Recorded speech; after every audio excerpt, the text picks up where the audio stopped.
السلام علیکم ورحمۃ اللہ وبرکاتہ۔ وظیفہ ہے طالب علموں کے لیے۔ بسم اللہ الرحمن الرحیم۔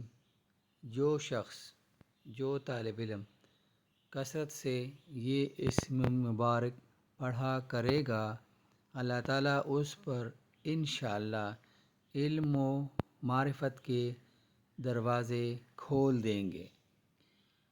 العلیم، بہت وسیع علم والا۔ یہ اسم مبارک جو بھی اسٹوڈنٹ کثرت سے پڑھے گا تو ایک تو وہ ذکر اذکار میں بھی مشغول ہوگا اور دوسرے فضول باتوں سے بھی گریز کرے گا، اور ساتھ میں نفع یہ بھی ہوگا کہ اللہ تعالیٰ ان پر علم و معرفت کے دروازے کھول دے گا، تو فائدہ ہی فائدہ ہے۔